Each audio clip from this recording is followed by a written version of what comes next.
Let's do this. Welcome to Mood, Mental Health, and Menopause. My name is Shirley Weir. I'm the founder of Menopause Chicks, and it is my pleasure to share this topic that is oh so near and dear to my heart. And again, I want to give a great big shout out to Primecare Family Health Team for putting together this series and for making this topic accessible for all of us tonight. So thank you, everyone. Um, just quickly, it's a little bit of the cart before the horse because I have a 101 talk, if you will. It's called Menopause. It's different now. And it is coming up on April the 9th at the same time, 7 p.m. Eastern. Also free, also presented by Primecare. So please go and register for that. I'm going to bring in a little bit of the content from this course to tonight's discussion as it relates to our mood and to mental health. But I just wanted to make sure that you are all aware of the series and that I'll be speaking next on April the 9th.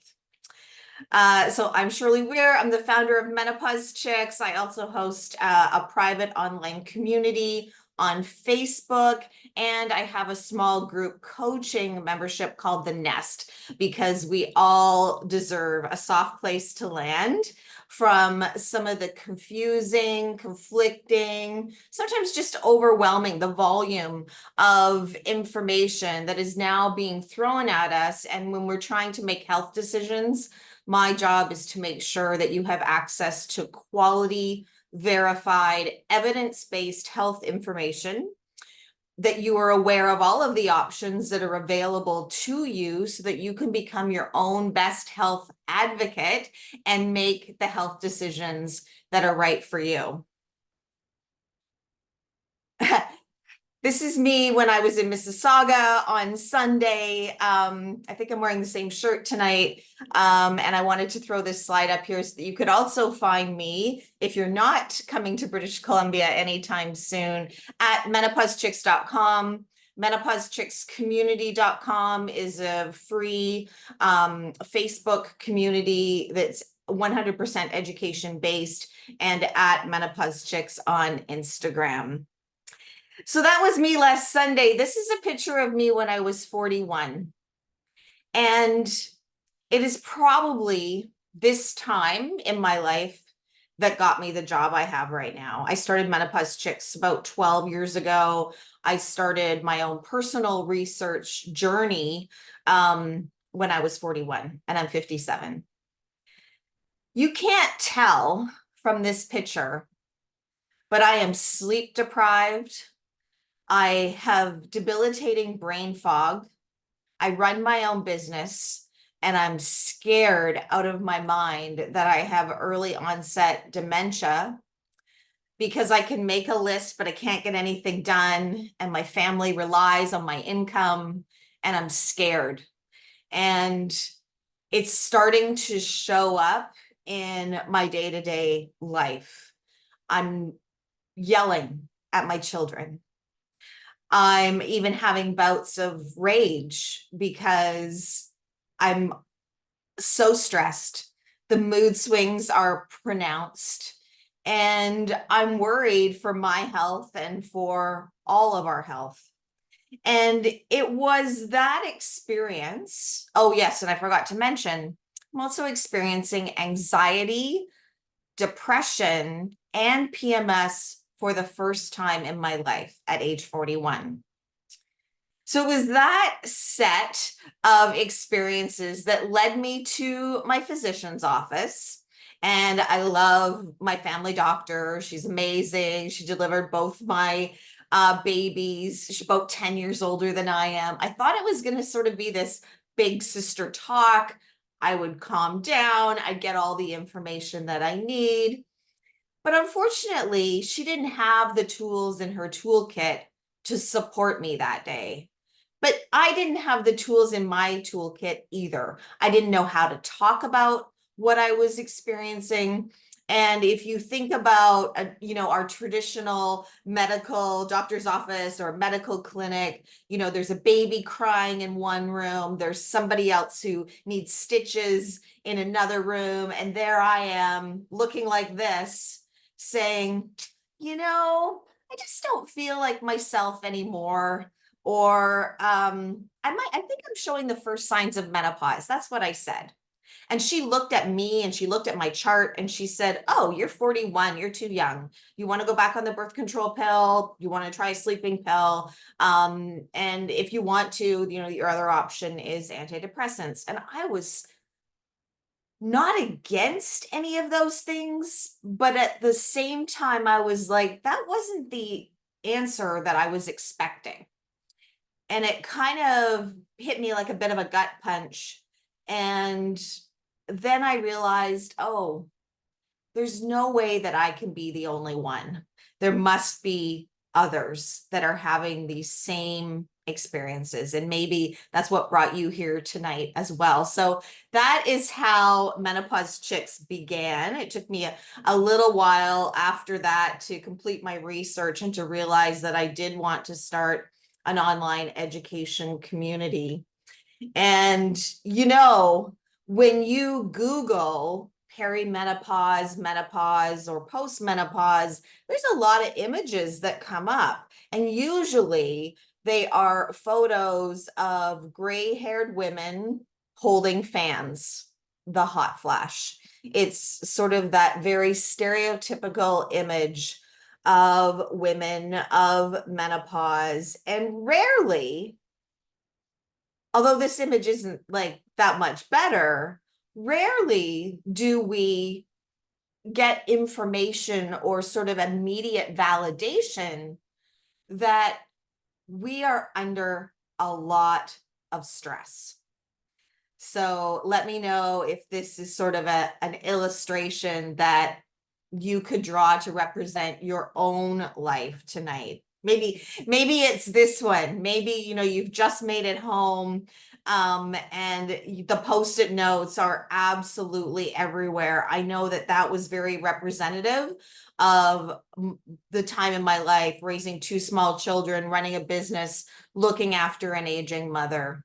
But what I didn't know, and I apologize because I know this slide is a little fuzzy, but what I didn't know, and when I suddenly had this aha moment, was that the biggest gap in women's health and in understanding what this phase of life, what this journey will look like for us, is that, and do you remember health class, like maybe grade 5, grade 6, grade 7?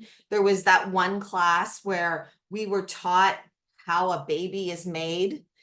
And then maybe the next week we were taught how not to make a baby. And that was the end of health class. And we were never told the roles and responsibilities of our hormones when cycles are regular.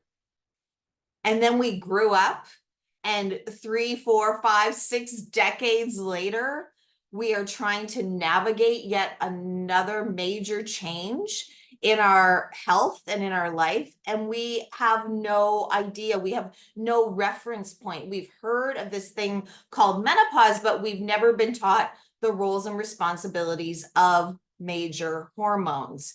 And cortisol, that pink picture that I had up a second ago, cortisol is our stress hormone. So that is something that needs to be on our list. We need to get curious about, we need to learn about it. But I'm going to take us back to just a snippet of the Menopause 101 It's Different Now course, so that we have some points of reference for our understanding tonight, our clarity, and maybe even set you up for further research around your health.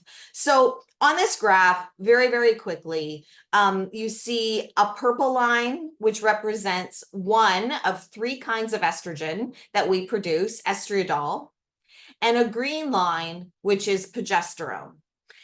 The skinny section on the left-hand side of your screen is puberty. So that's where the progesterone looks like it's just climbing up a hill, and estradiol is doing a roller coaster.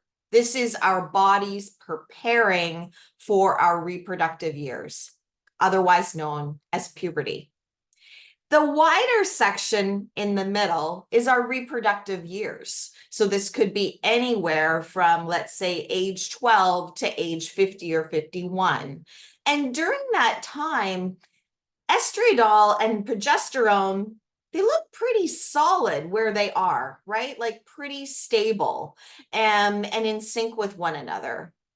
And then we come to another phase, this other skinny part on the right-hand side of our screen, and holy smokes, the purple line is a big roller coaster. So that is estrogen fluctuating, sometimes quite wildly, and progesterone is on a decline. And then in postmenopause, you can see that both the purple line and the green line have declined and they never resume.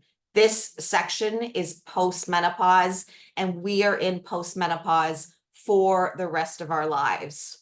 The red line represents, and although not everyone is going to experience symptoms, but the red line is just a generally speaking illustration of how symptoms climb as estrogen and progesterone decline. Oh yes, and there's the highlight of usually when we are experiencing maybe the first changes, which could include mood, and it could also include other changes like sleep, depressed feelings, PMS for the first time in our life, and so on.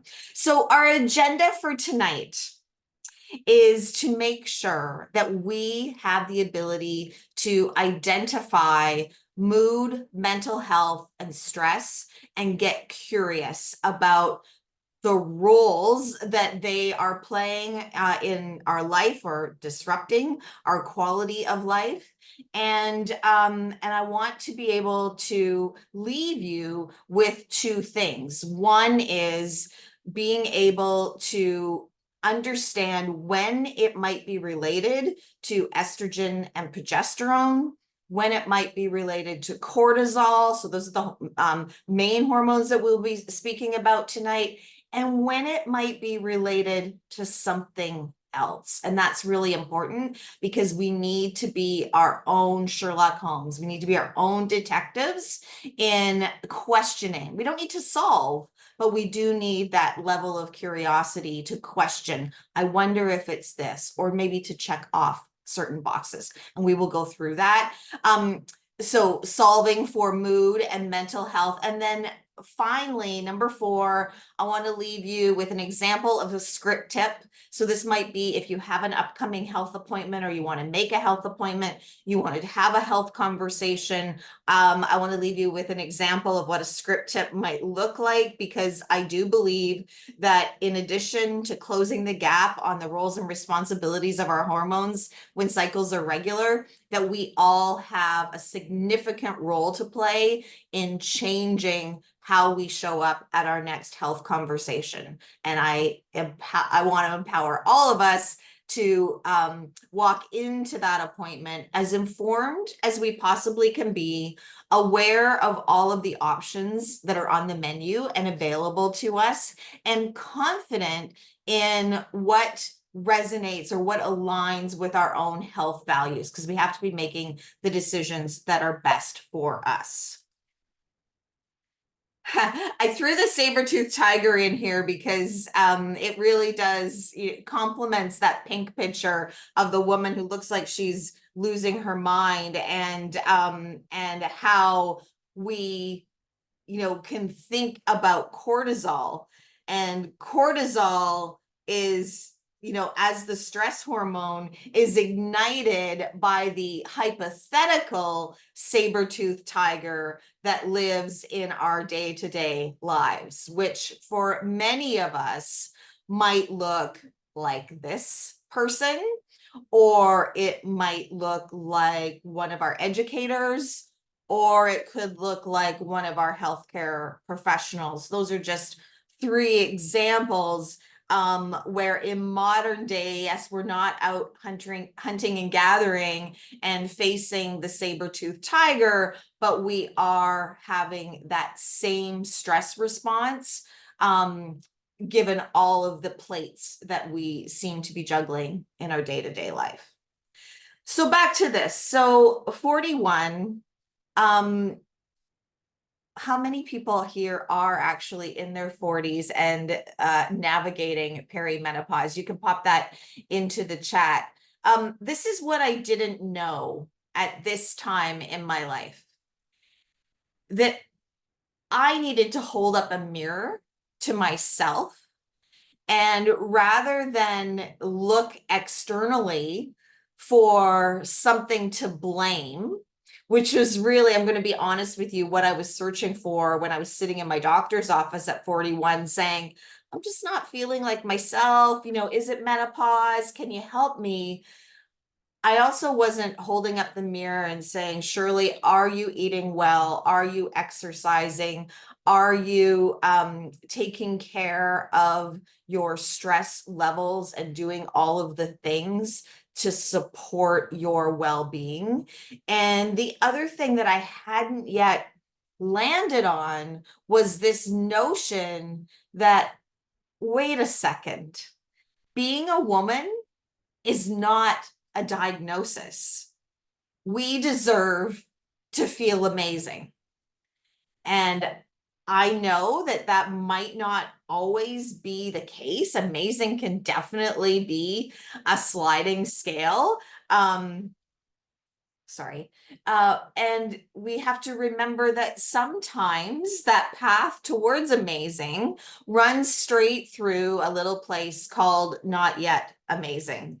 But that's okay, because if we have quality information and education in our toolkit, if we have have had the privilege of surrounding ourselves with a quality health team, and we have a community like the one that's being created here tonight to support our back, including, I'm happy and privileged to be your tour guide, we can make the health choices that are going to be right for us.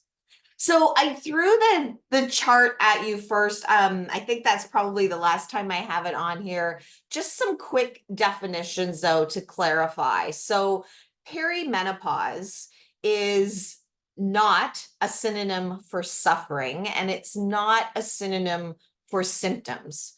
Perimenopause is simply that phase of life where your body is preparing for the end of ovulation, the end of reproduction, and the end of menstruation. Peri means around. It's very nuanced. And perimenopause is mostly defined by age.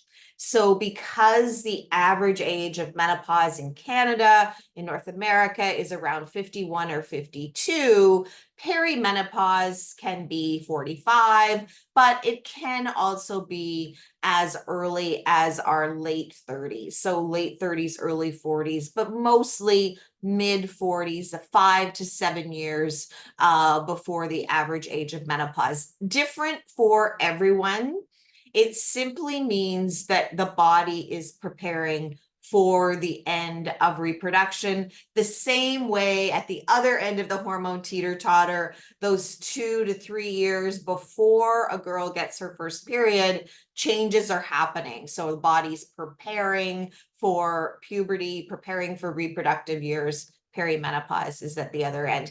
You may or may not know, but the term perimenopause was only coined in 1996. So very, very young in terms of health research and in terms of medical terminology. Menopause, the true definition is that it is one day. It's the 12-month anniversary of our very last period. So after we have gone 12 consecutive months without a period, we have reached menopause, and then we are in post-menopause every day for the rest of our lives. That's important because production of estrogen and progesterone will not resume, and that can impact some key areas of our health: our heart, our brain, our bone, and our genitourinary health. Genitourinary includes vulva and vaginal health, bladder health, urethra health, and I'm going to just very quickly touch upon estrogen and progesterone. For those of you that have signed up for Menopause It's Different now on April 9th, we're going to go through estrogen, progesterone, cortisol, thyroid, and I don't know if everyone caught the link in the chat, but if you can scroll up to the top, or I can pop it in there again. Everyone is getting a copy of Feel Amazing tonight. This is my book. On page 14 to 16, it lists the common experiences that may occur when estrogen and progesterone begin to fluctuate and or decline. But I like to begin by explaining to everyone the roles and responsibilities of hormones when our cycles are regular. This helps us make a plan for when they're not. And this will lead into helping us identify when and which hormones might be responsible when we start experiencing changes to mood or changes to our mental health, which I know is why you're here tonight. So estrogen is a very strong, feisty hormone. It's released in the first 2 weeks of our cycle when cycles are regular. It has to be strong and feisty because it's developing an egg follicle, which is pretty amazing. But the reason why I have watermelon as the image here is because estrogen is also our juicy hormone. And so it's responsible for keeping our eyes moist, our mouth moist, our skin, our vulvas and our vaginas and our joints all lubricated. Now, estrogen, very strong, very powerful.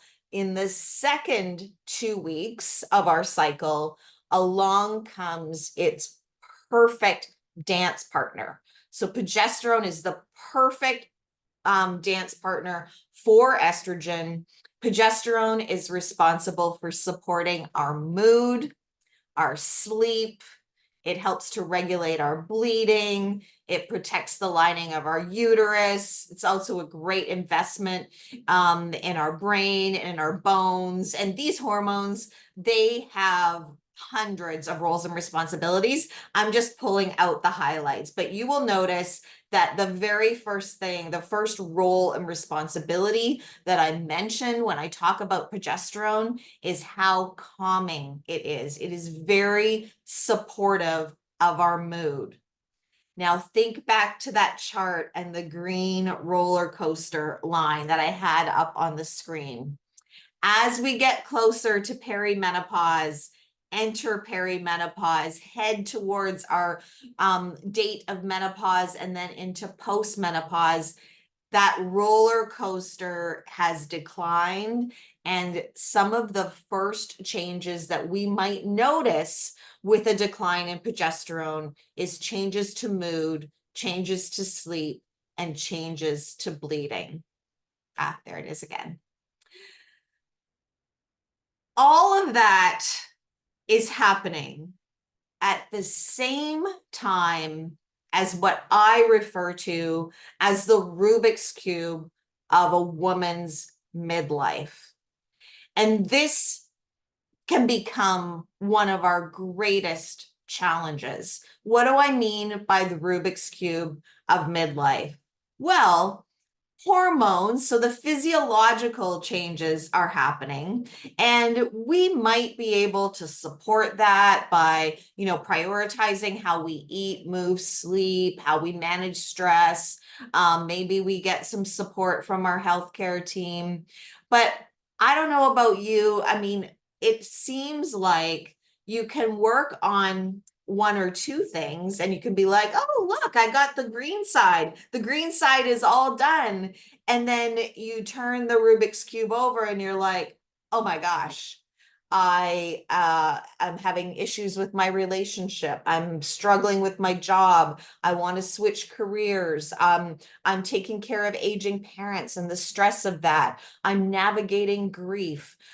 So many other things tend to be on our plate at the same time as this is happening in our bodies. And that can be overwhelming. I don't have a lot of content tonight around how necessarily to get all sides of the Rubik's Cube solved and the same color at the same time, but I do intend to leave you with an invitation for how you can get curious or even chip away at the puzzle, because you are worth it and because you deserve to feel amazing, and you do deserve to have your Rubik's Cube solved, even though we all know that it is a sliding scale and we're constantly working on our health. It never feels like a box that's 100% checked. When I talk about inviting you to get curious, I often refer to this inverted pyramid. And this is on page 25 of your book, but we're going to walk through it quickly today, just to make sure that we are understanding the potential root cause.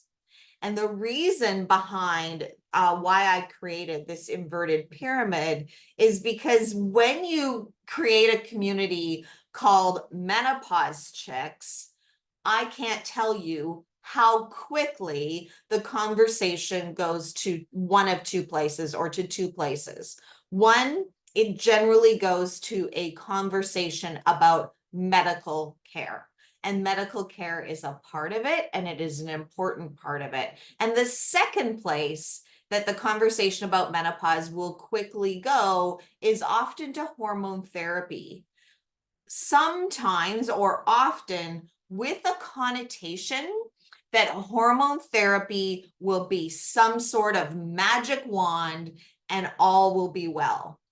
And don't get me wrong, I'm on hormone therapy. I've been on hormone therapy since I was 48 years old. I reached menopause when I was 49. It has a role to play. But if the root cause of our mood changes or the root cause of our new onset of anxiety, our new onset of maybe sleep disruption or insomnia, maybe new feelings of depression, if the root cause is not estrogen or progesterone, then we are not treating the area of our health that's responsible for how we're feeling. So that's the intention behind the inverted pyramid. So I'm just going to quickly go through a few slides because I do want to make sure that we're leaving lots of time for questions at the end. So I've got hormone therapy at the bottom, not because it's the least important, but because I don't want us skipping to hormone therapy, thinking that it will be a magic wand and missing the opportunity to treat something else. So, oh yeah, I threw in Taylor Swift because it's the most important thing whenever we are talking about stress and cortisol, and that's in the top tier here, which is, or the second top tier here, which is we have to make sure that every single day we are completing the stress cycle. And what does that mean? Well, back to, when an animal meets an enemy in the forest and they have a fight, or and then they walk away, and the very first thing they do is they shake it off. Animals have to get rid of all of that stress and tension in order to carry on with the rest of their day and the rest of their life. Humans, on the other side, are notorious for bottling up that stress and tension. And we know we're not fighting saber-toothed tigers, but we might be, working in an ER room or working in a classroom or working in that office with all of the Post-it notes. And if we are not completing the stress cycle, i.e. exercising for at least 30 minutes every day, it finds its way into showing up as other health conditions potentially. So that was the Taylor Swift reminder, and why I wanted to put that here, even though my pyramid doesn't have managed stress at the top. Arguably, it could be at the top for this discussion tonight. I put eat, move, sleep at the top of the pyramid. Those are very big buckets. We could spend an hour on each one of those. And I do talk a lot, particularly about sleep. I have a recording that you are welcome to watch in the nest called Sleep is the Best Medicine. And I know that when I'm thinking back to the beginning of my journey, sleep disruption was one of the biggest concerns. And I thought mistakenly that it had to do with my hormones as my body was going through perimenopause, preparing for menopause. I hadn't yet learned the importance of cortisol and how cortisol can peak at 3 a.m., which is when I was wide awake and unable to go back to sleep. I was completely unaware of what I needed to do to manage cortisol, and I was in particular unaware of how cortisol impacts the natural production of estrogen and progesterone when cycles are regular. So please make a note that you will go and watch the Sleep is the Best Medicine recording. And then next, of course, is manage stress. I'm not a health professional or a clinician, but I am speaking to you as a peer counselor and as a women's health advocate. I cannot emphasize this enough, how important it is for us to have positive words and to speak kindly to ourselves. It changes everything. So if you are in a space right now, and I understand, I see you, and I want to validate your thoughts, because I probably have had them myself, of this sucks, menopause sucks, my doctor's not helpful, whatever that negative narrative is, find a way into some green space, to go for a walk, to practice mindfulness, maybe just listen to an app on your phone. It doesn't have to be a big formal exercise, just those little moments. Maybe it's the bathtub where you just take a minute to express gratitude or cheer yourself on for all of the things that you were able to accomplish today. It makes a huge, huge difference on bringing our cortisol levels down. The other area that is really important when we're getting curious about what might be responsible for changes to our mood and maybe even feelings of anxiety and depression is what might be missing nutritionally. Now, this can be a very convoluted discussion, because many of us who are scrolling Instagram every day might already be hit with a lot of messages around vitamins and supplements.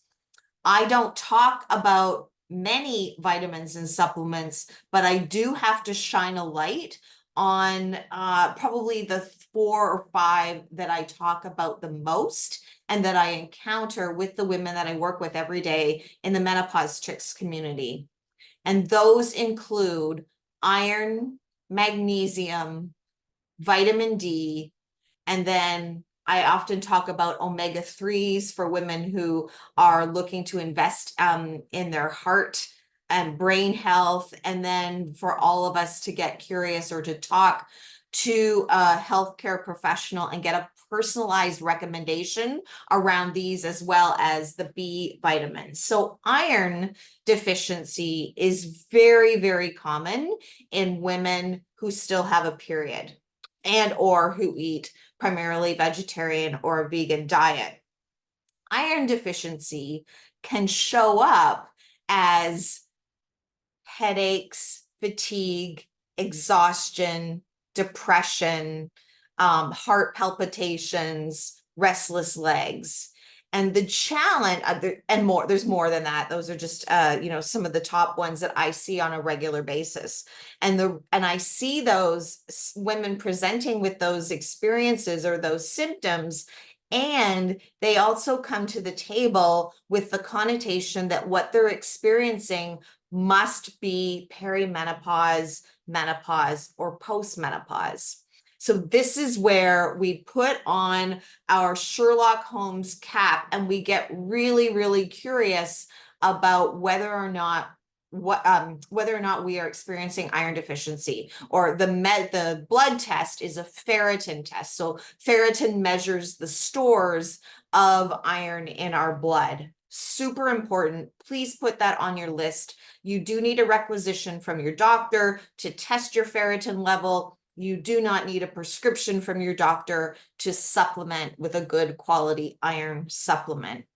Magnesium, I also talk about a lot. So magnesium is very challenging to get adequate amounts from diet alone. We can get magnesium from things like nuts and seeds and green leafy vegetables. So hopefully that is part of your everyday routine. But our soil where vegetables are grown is in North America is quite depleted of magnesium. So magnesium bisglycinate is probably the form of magnesium that I talk about the most, and it is also very supportive of mood and of sleep and of joint health. So any pains in muscles and joints, magnesium can be very supportive. Take magnesium bisglycinate orally, get a recommendation from a registered dietitian or an integrative pharmacist or from your physician on what would be right for you. Make sure you take it to bowel tolerance.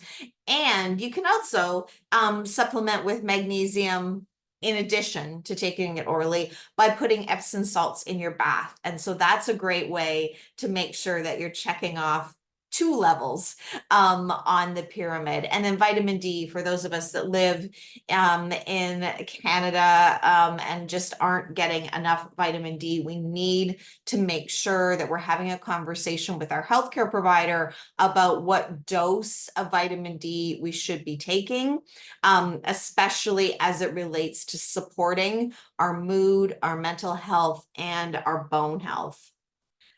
Next level of the pyramid is other health conditions. Now, I will often meet women who think, again, that their experiences, like the example I was providing you with iron deficiency, that their experiences, and this is a part of the social construct of menopause, that often when a woman is having an adverse health experience, traditionally it's been tossed into a bucket and labeled with either menstruation, she must be on her period, or menopause. And that's not true in all cases. And it's one of the reasons why I want to teach you the roles and responsibilities of estrogen, progesterone, so that you are able to disseminate and make sure that you're finding and treating the root cause. This is the area where we need to make sure that all of us are invited to talk to someone about any concerns that we might have about anxiety or depression. Surround yourself with a quality health team and ask for help. I am giving you a permission slip tonight to ask for help. Could be a clinical diagnosis of anxiety or depression, or it might be something else. And I put thyroid here because thyroid is also a hormone and a gland. And symptoms of thyroid can also show up as fatigue, exhaustion, cold all the time, inability to lose weight, headaches, and feelings of depression. So being aware of that, and you are now going to add thyroid to your list for your next health appointment to make sure, and I hope that, all women can have their thyroid tested at least once a year, especially if you have symptoms. Hair loss, I forgot to mention hair loss in there as well for both iron and thyroid, and something's extremely important to women, and we don't want to have that dismissed as being, oh, it must be in the menopause bucket. We're missing the opportunity to diagnose things like thyroid and iron deficiency. And then last but not least is hormone therapy. And menopause hormone therapy generally for women who have reached menopause includes both estrogen therapy and progesterone therapy. I've put progesterone here because that's the hormone that's responsible for our mood when cycles are regular. And progesterone therapy is frequently, and although everyone is different, so you need to have a thorough assessment with your healthcare provider and or your prescriber about what is right for you. But progesterone therapy can be prescribed on its own in perimenopause before someone reaches menopause. So that's what happened to me. I started taking progesterone when I was 48. I reached menopause when I was 49. That is when my healthcare provider and I decided to add estrogen therapy to my protocol. Progesterone therapy is very supportive of our mood and our sleep, regulating bleeding if we still have a period, and it's a great investment in our bone and our brain health. I wonder if we have time. I see it's 1:45 already. One of the things that I do in the nest is I provide script tips. So I'll see if I can do one quickly right now. So remember, I was giving you the example of showing up in my healthcare providers, in my doctor's office, and saying, I'm just not sleeping the way I used to. And our doctors are scientists, they're fact finders and they're fixers, and they have no clue what to do with that. So I want to invite all of us to make sure that we show up at our next health appointment as informed and as confident as possible. And one of the ways to do that is to say, hi, doctor, I've made this appointment to talk to you about my recent changes to my mood and to my mental health. I've also been investing in my hormone health education by reading a book, attending a seminar. And what I'm really thinking, given what I've been able to track over these last 2 weeks, 4 weeks, whatever, is that I'm curious about whether or not what I'm experiencing is iron deficiency or if it might be declining progesterone. Would you work with me to figure out what that is so that I can get back to feeling 100%? I can write that out for anybody that wants it, or I can do customized script tips for you if you have a specific situation that you want to talk to your doctor about. I want to get to questions. These are 3 books that I love from my library and that I use as reference all the time. Burnout, The Secret of Unlocking the Stress Cycle is by Emily and Amelia Nagoski. The Mind Body Cure is by Dr. Bal Pawa. And Why Hasn't Anybody Told Me This is by a psychologist actually from the UK, Dr. Julie Smith. She has great Instagram reels if you want to follow her on Instagram.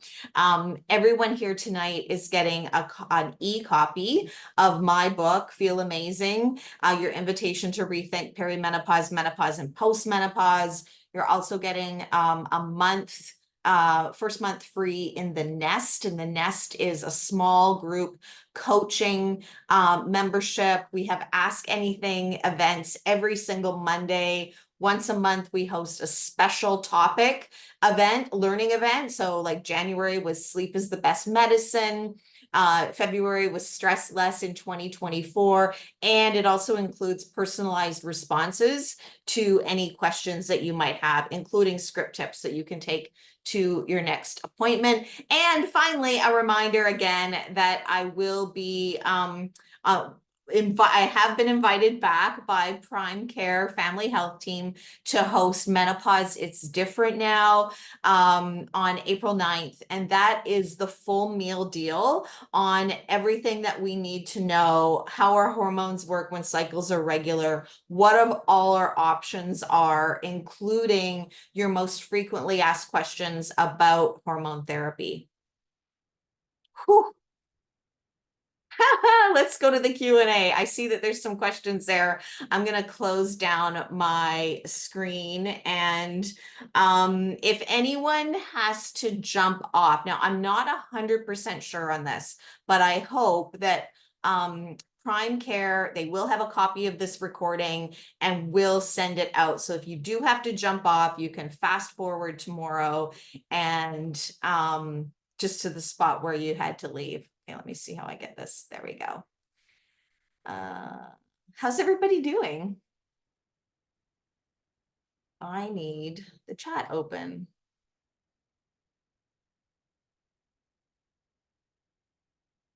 Okay.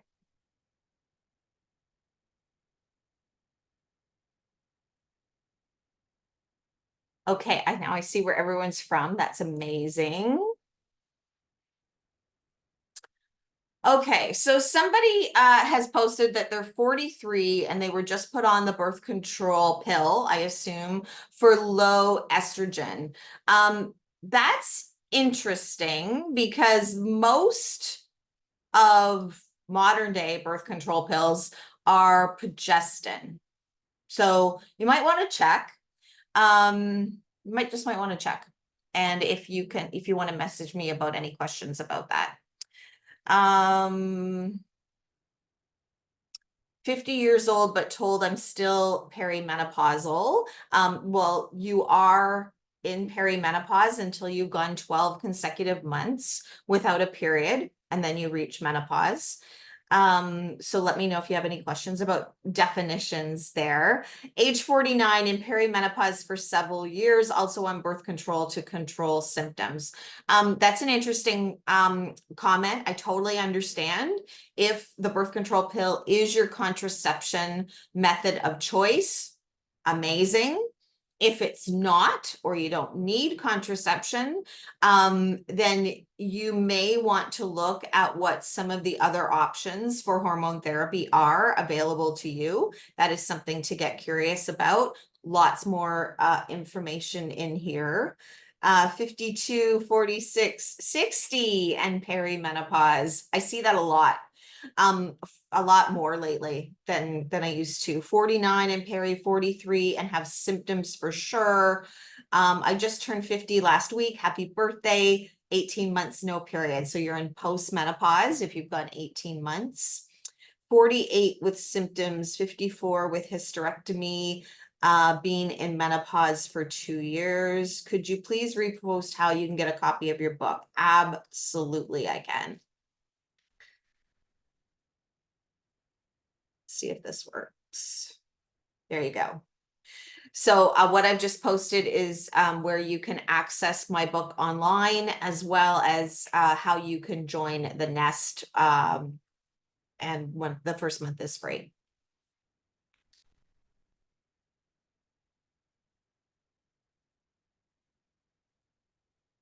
Thank you for this. I am wondering how you know when I stop hormone therapy. That's a great question. Everyone is going to be different. There is no timeline for when you need to stop hormone therapy. So it's a very individualized decision, and it's usually made via shared decision making with you and your prescriber. I'll tell you my approach. I am 57 years old. I started hormone therapy when I was 48. I have absolutely no desire to stop hormone therapy ever. But that might change if my health changes. So what would lead to a stopping hormone therapy would be if I was to have a stroke. And then I would have to work with my health team to say, wow, are the benefits no longer outweighing the risks? And if that's the case, then, I would stop hormone therapy, but I would never stop vaginal estrogen therapy because we are able to use that for the rest of our lives. Probably, if you can, come to the April 9th section. We can go through all of the frequently asked questions for hormone therapy. Or if you're interested in joining the Nest, there's some short form videos, about like 8 videos there. They're really quick and easy to digest, and there's more questions there. And if anybody wants to reach out to me via email, I'm happy to handle your questions as well. It's shirley@menopausechicks.com. He said that he thinks my low estrogen is due to stress because all my other levels are good. And so he has put me on the birth control pill and on antidepressants. Yeah, so I'm not a physician. I don't know why. I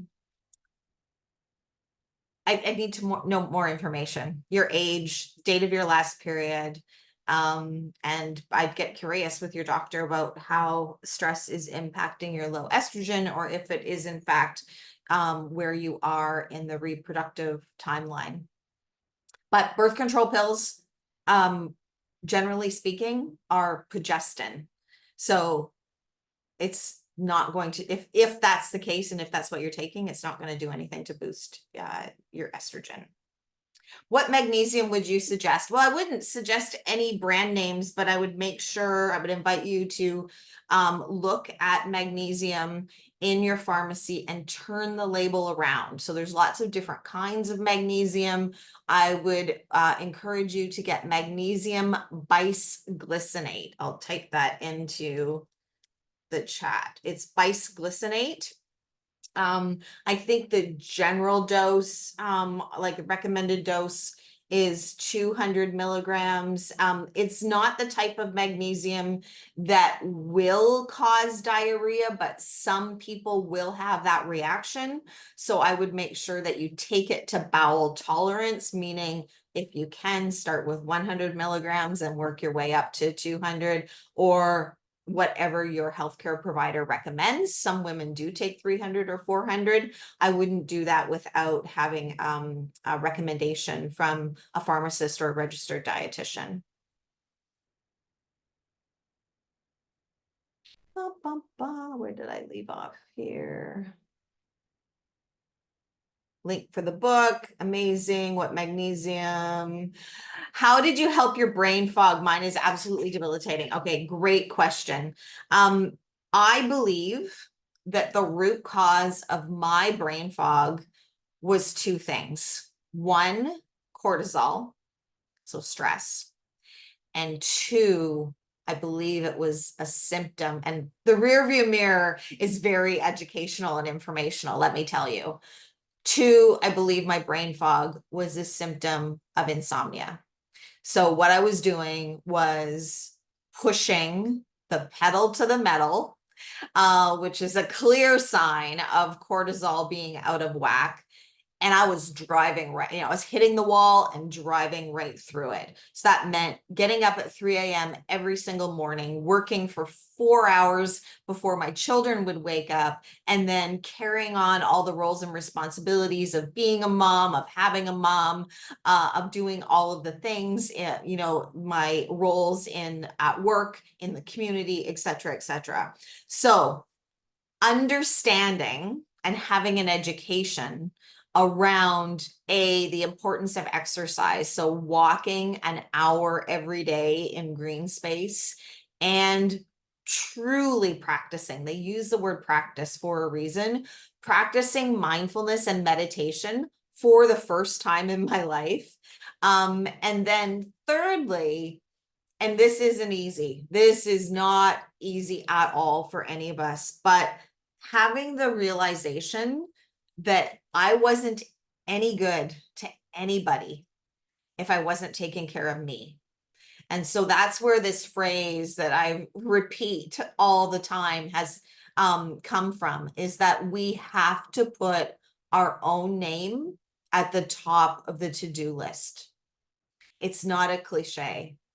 It's that carving time out for joy, carving time out for pleasure, whether, whatever that looks like for you, and carving the time out to recharge. We're really good at making sure that when our phones need to be recharging, that we have the charger and that we're near the plug and we do the thing. We have to have that same priority level with ourselves. For me, it's taking a bath every night with Epsom salts. And I don't think that, stress management is all like pedicures and bubble baths. It's not. And it can be standing while the tea kettle is boiling. Like, it can just be having that awareness and commitment to make sure that you are going to yoga, that you are walking in nature, you're doing whatever it is. Go check out the books that I put up on the screen. The Mind Body Cure by Dr. Balpawa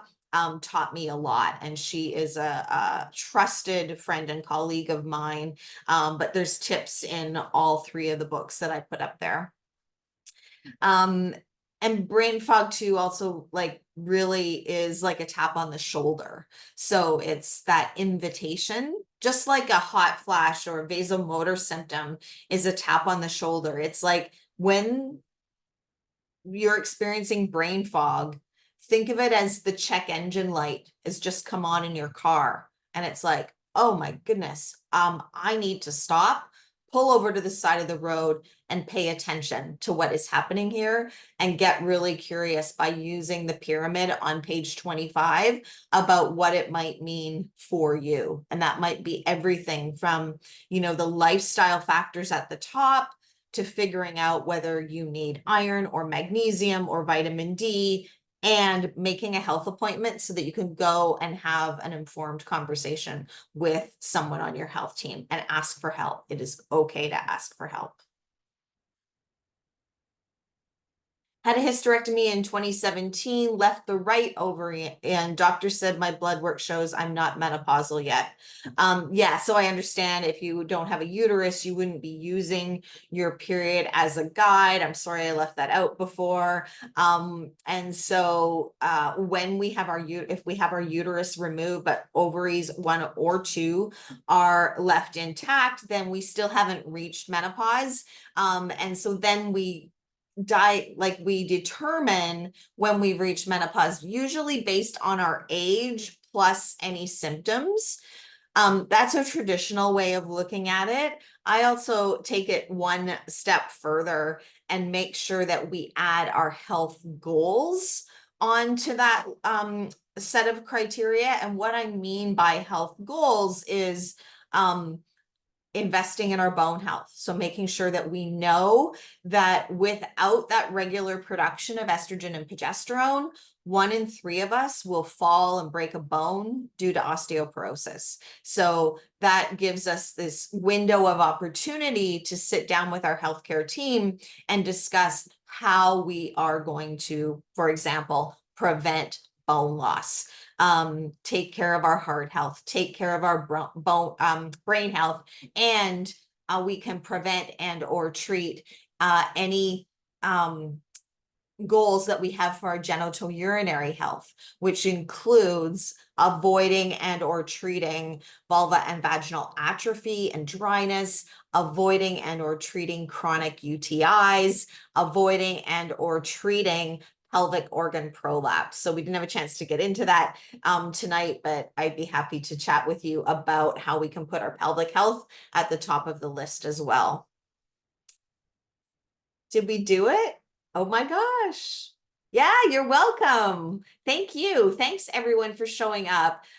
Quickest hour of my entire week spent with you here tonight. So thanks very much. I will just hang on for a little bit in case anybody still needs to get this information about how to grab the book and how to join the nest if you want to ask any more specific questions. But thank you so much.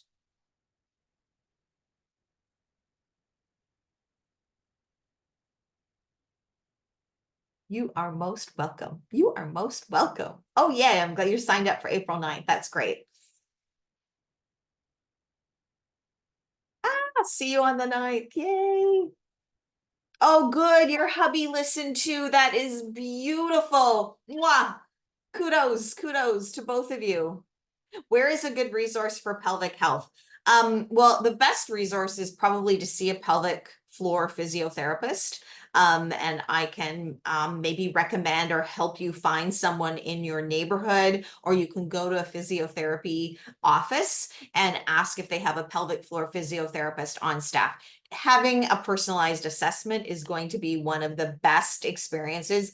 It's 95 over 95% educational, you and the therapist talking, learning, preventing, treating. And then if you choose, you can also have a pelvic exam because they are licensed to do that.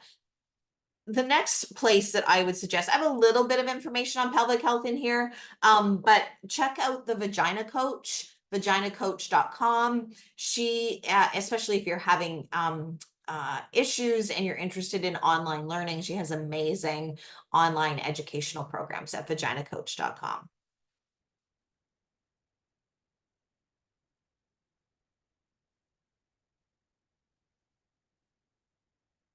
The womb. The womb is in Milton. Oh, amazing. I am familiar with the womb in Burlington. I was there about a year ago. So yes, everyone check out the womb in Milton. Yes, you pee when you sneeze or cough. That's a form of incontinence. And it can be treated. Learn how to do the knack. The knack is a move. It's on my YouTube channel. I recorded my first pelvic floor physio appointment. Ooh, I don't know, 4 or 5 years ago, 5 years ago, 6 years. I can't remember. But anyway, in there, you will learn how to do the nap. And that will prevent you from leaking urine when you sneeze, cough, or laugh.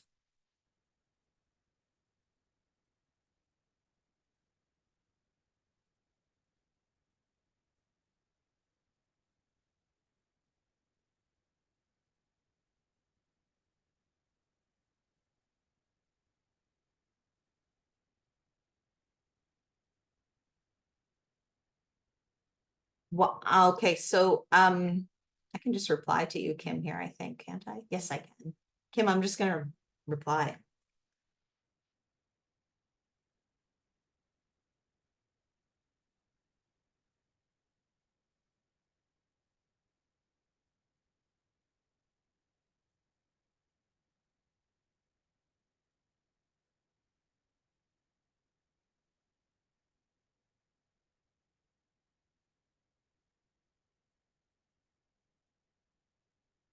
Oh, YouTube, Melanie, youtube.com/menopause chicks.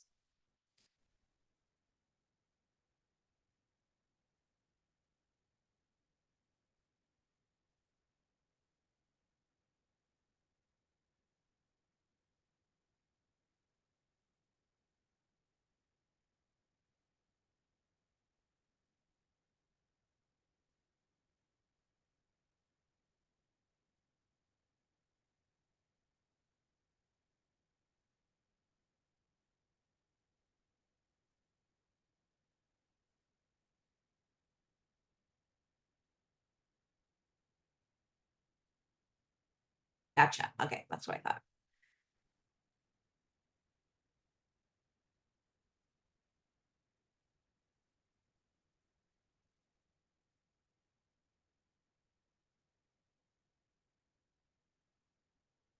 Hmm.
Melanie, no. I'd say no.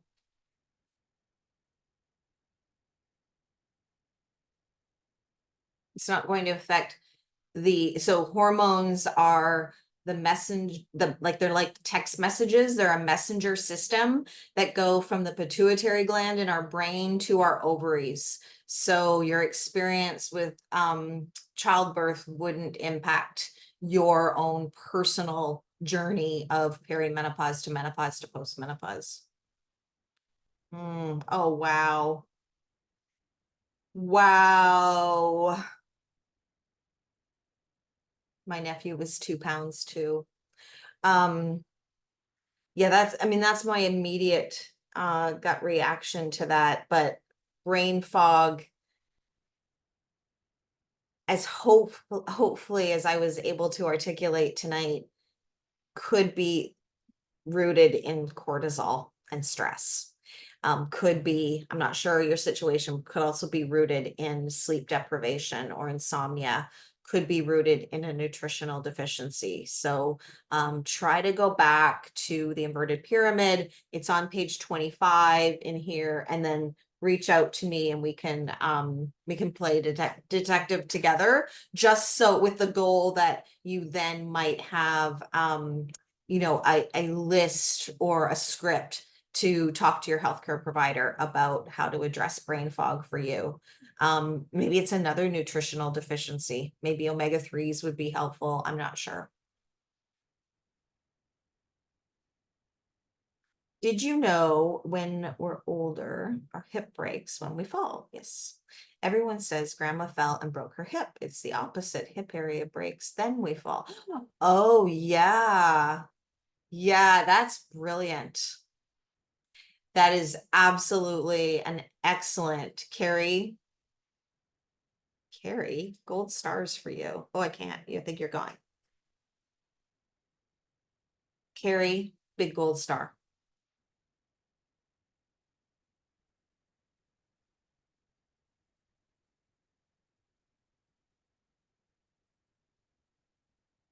I understand, Melanie. Yeah, yeah. Email me, Shirley@menopausechicks.com.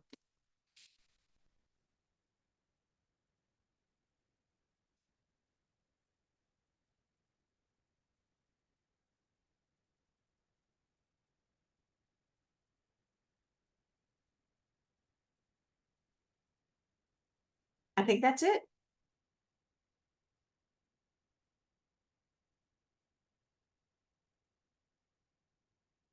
You're welcome. This was fun. Have a good night, everybody.